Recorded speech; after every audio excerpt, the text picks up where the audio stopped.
All right, everybody. Our next speaker is a truly fantastic person, former president, leader of the SOUS, SSA at USC. That would be the South Carolina, not the Southern California one. She has been on the board of Camp Quest South Carolina, Carolina Secular Association, I don't know what else.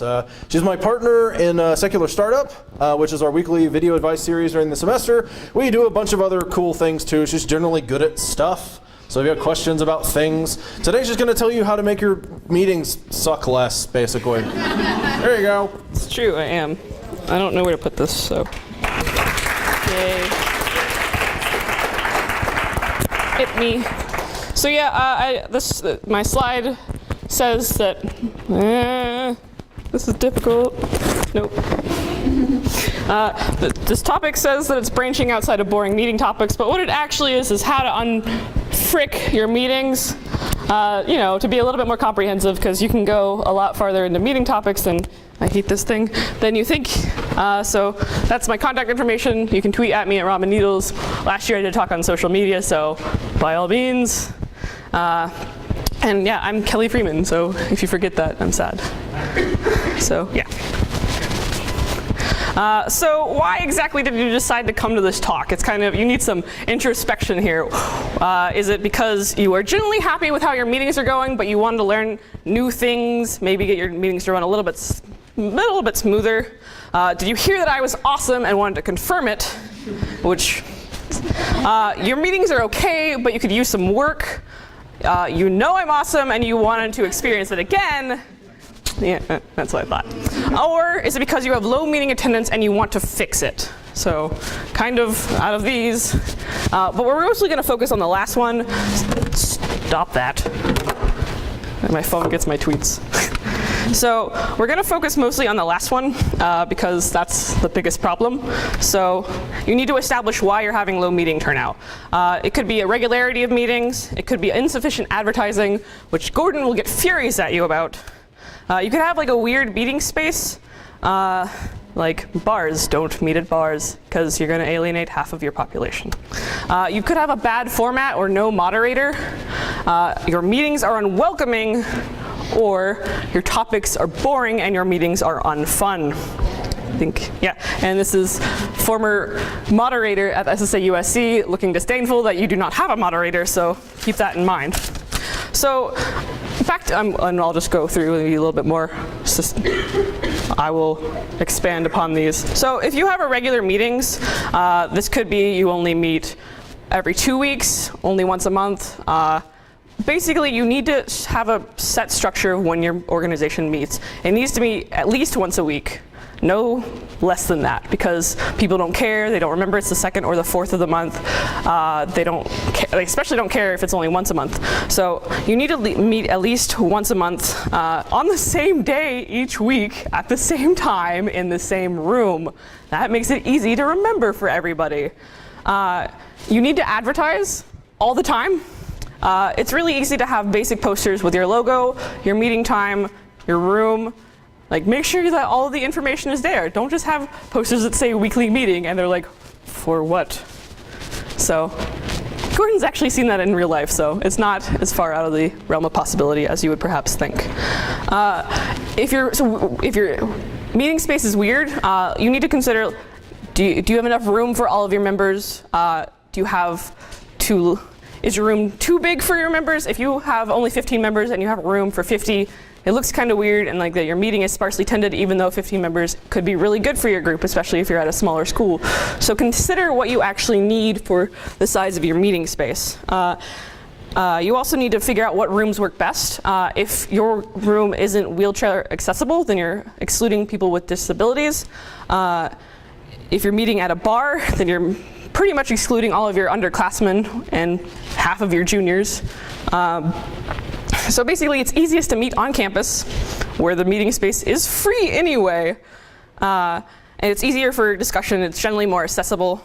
And if you desire to, you can supplement your meeting with a social meeting like dinner after the fact, which is what we did at SSA USC. We'd have our business meeting and discussion from 6:30 to 7:30, and break immediately at 7:30 for a social dinner afterwards, which I couldn't go to because I had other things to do. But I could make one meeting, whereas other people couldn't, so they could come to the social hour. So you get a bigger group if you are able to accommodate to other needs, because people have classes in the evening sometimes.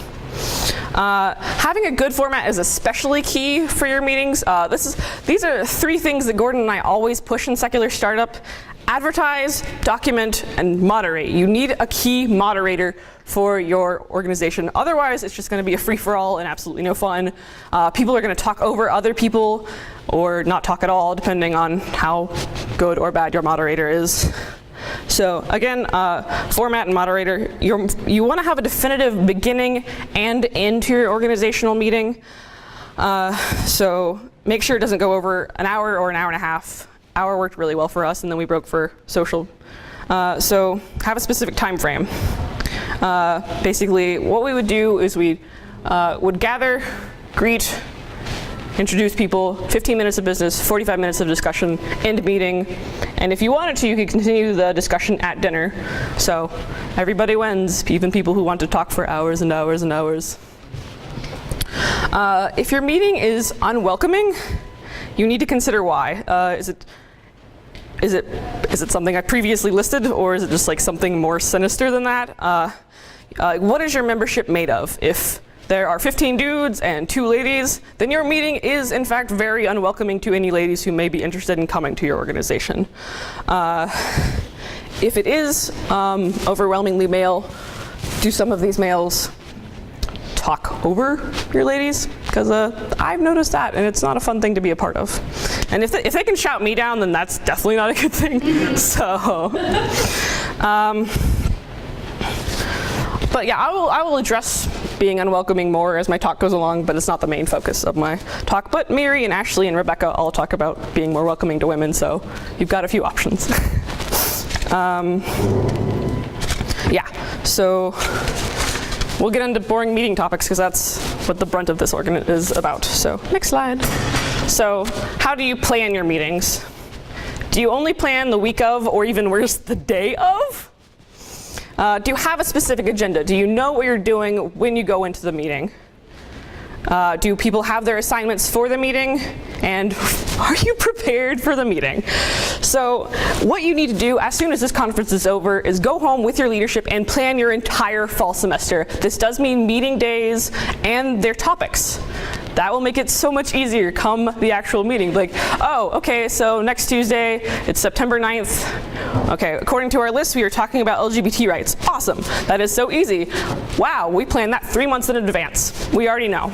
So it's easier on you if you already have things planned. It means you can hit the ground running for the fall and tell people what's coming up so they can, basically if you have a plan, people are more interested in helping you and working with you. So yeah, and if you're actually really ambitious, you can schedule your topics monthly around a theme. September is generally when Columbia has our Pride Parade, so we talk a lot about LGBT rights, along with kind of the Atheism 101 to like welcome new freshmen into our group and be like, here's what we're about, and then kind of transition into working with other campus groups as well. So yeah. If you have a specific agenda, do you need to print it out? Like, I mean, we don't do that, but we write it on the board, so make sure you know what your talking points are during your business. Otherwise, it's just like, so welcome to SSA, we do things. And nobody likes that. You need to have people for their specific assignments. This is a good way to keep and retain members. If you have somebody who is there to greet visitors and welcome new people, then you will retain those visitors and new members. It turns out that if people come to a meeting and they sit for 60 minutes and nobody talks to them, they don't want to come back. So take the time to figure out who's in your meeting that you don't recognize and say hi to them. Yeah, so are you prepared is essentially the easiest question to answer. Do you have all these things ready? No, you're not prepared. So you also need to, print out your agendas, make sure that you have any AV needs met that week. Do you know what your topic is? Just kind of wrapping that up. So next. Okay, how do we mix up our meetings? Vary the format. Nobody cares about debates. Well, okay, I won't say nobody cares. Not everybody cares about debates and discussions every week. It's really tiring. It can be intellectually taxing, especially during midterms or finals. So kind of consider where you are in the schedule of the semester so you can figure things out and make things easy. A social meeting where it's a dinner during midterms or finals is good. Or even if you have a lot of people who are in the same classes, have a study meeting so everybody can hang out and be social and also get work done. You want to appeal to as many non-theists on your campus as you possibly can. You don't want to appeal to the lowest common denominator or like the smallest group of you can. Like, we are only targeting science and philosophy-minded people. I'm not one of those people. Would you want to miss out on a member as awesome as I am? Nah. No. So, again, a lot of your non-theists aren't going to be interested in discussion or philosophy or debate, so you kind of want to open up your meeting topics and vary your format. So have some meetings that are strictly social in nature. People come to meetings for community, surprisingly enough, so make sure to fill all the needs on campus as you can. So you can join with other groups. It turns out that secular people have allies on campus. Who would have thought of that? You can work with your feminist group or your LGBT group or your environmentalist group or the UUs if you have one. Like, I mean, you don't have to talk to religious groups at all if you don't want to. It's pretty nice. So yeah, mix up the topics. So yeah, you kind of want, again, you want to have social meetings, discussion meetings, joint meetings, watch a movie, field trips. Like there's a lot you can do other than just sitting in a room and circle jerking for an hour. You can also have planning meetings. This was actually really fun near the end of the year when I was still a student leader. We got together and we projected the affiliation renewal on the screen and just went through it as a group. This got some of our newer members familiar with the Secular Student Alliance National and also the resources they had. Just like the leaders alone don't need to know all the resources that SSA has. There are so many resources for individuals as well, so use them and tell them about them. You could also opt to have 2 meetings a week, one business, one social. You don't have to have a social meeting after the business meeting. You can have it on 2 different days. Or if you have a gigantic group, it might even help to just break it into 2 because you don't want to have 100 people in a room. I don't know how many SSA affiliates have that problem, but it would be a nice one to have. So yeah, and we'll get into mixing up the topics. Sorry, I have so much information. No, I'm not.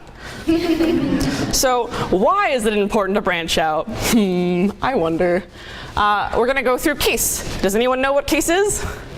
Yay, Jesse, you should. So CASE is community, advocacy, service, and education. These are essentially the 4 pillars of secularism in SSA. So community encompasses your campus, your greater city community, your fellow student groups. So you can preserve your discussion meetings, but also open up yourself to new members by branching out into your greater campus community. And again, I don't necessarily mean the religious ones, although that does seem to be the most common thing that happens. Excuse me. So yeah, you have all these potential campus allies. Join with the feminist group for a discussion on how the religious right infringes on the rights of women. You can do LGBT rights. It's a lot of rights-based because that's a nice thing to talk about.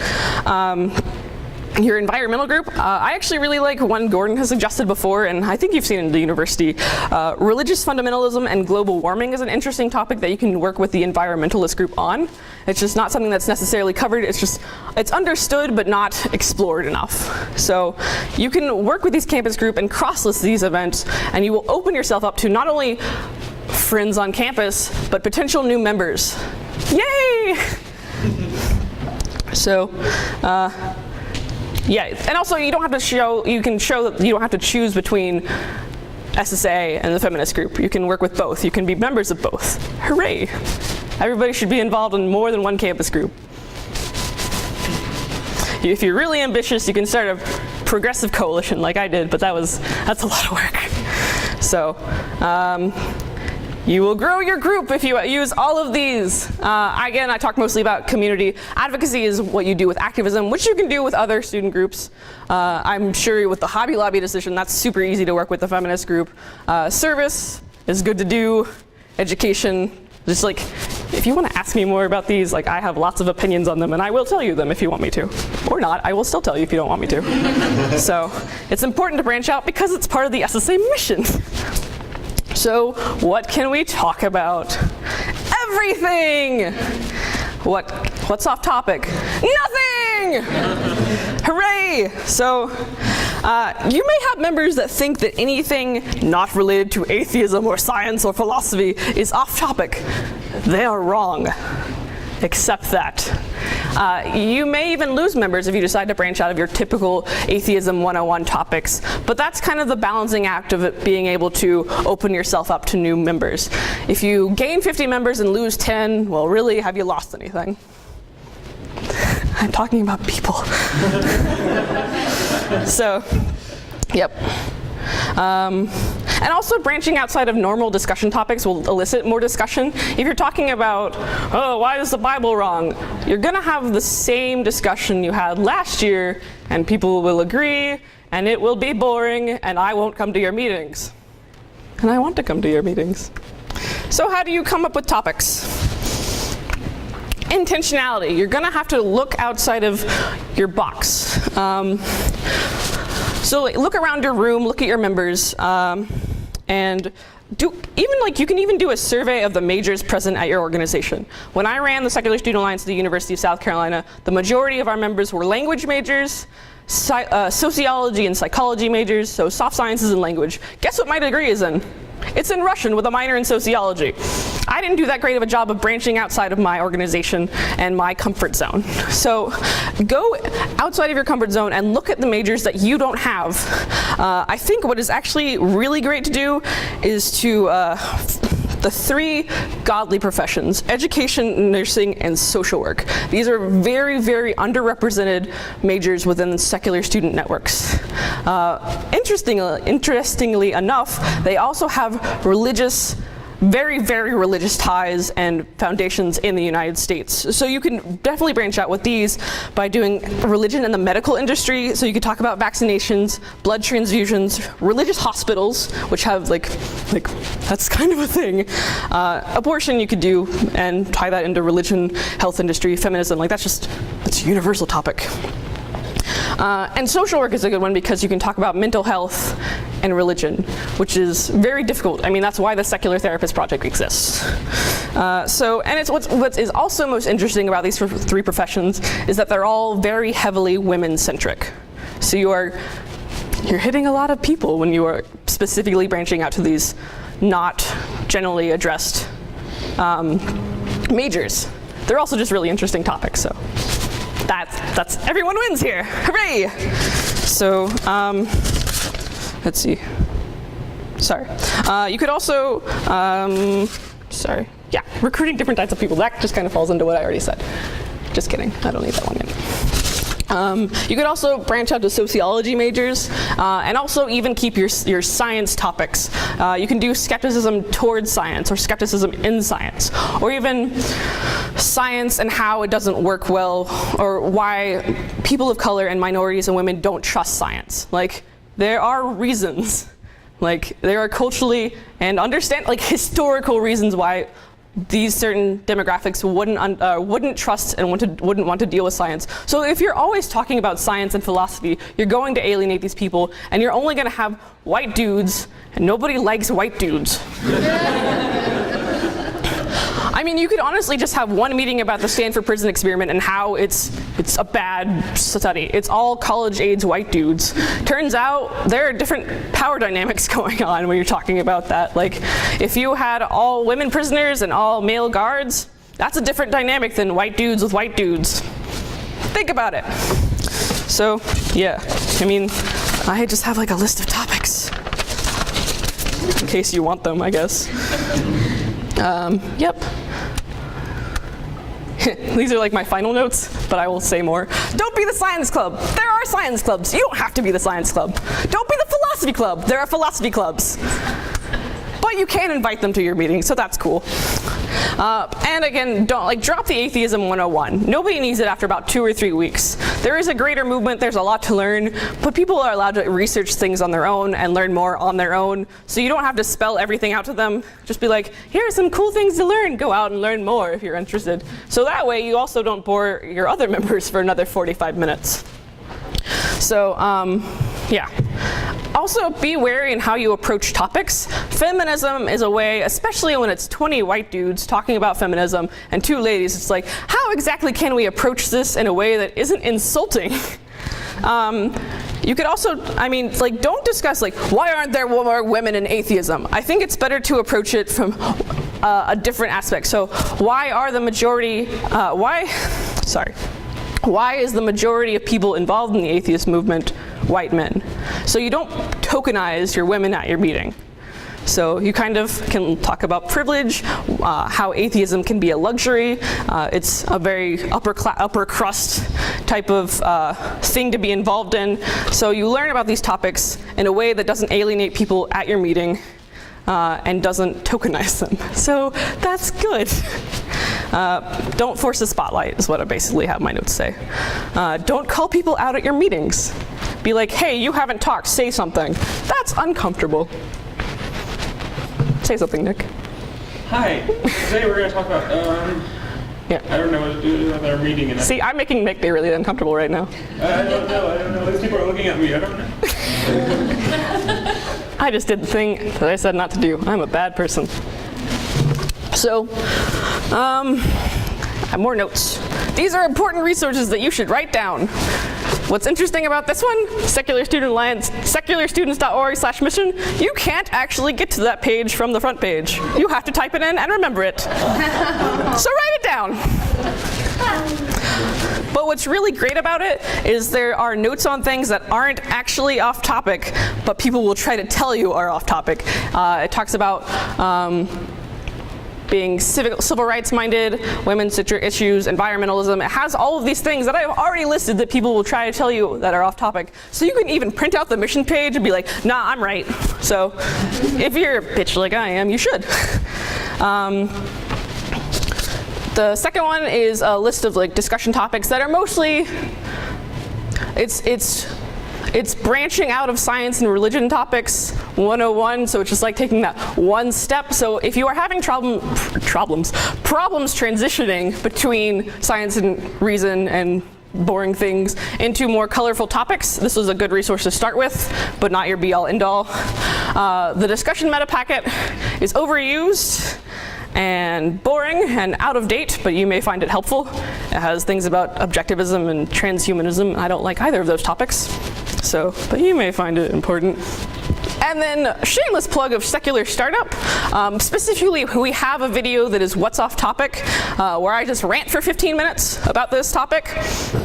So basically, we do this every single Thursday, or try to do it every Thursday, except in the summers. We offer secular student affiliate leader advice. Like, we are specifically here to answer your questions and help you be a better Secular Student Alliance affiliate. Like, please, like, it's there for a reason. It's there to help. Please use it.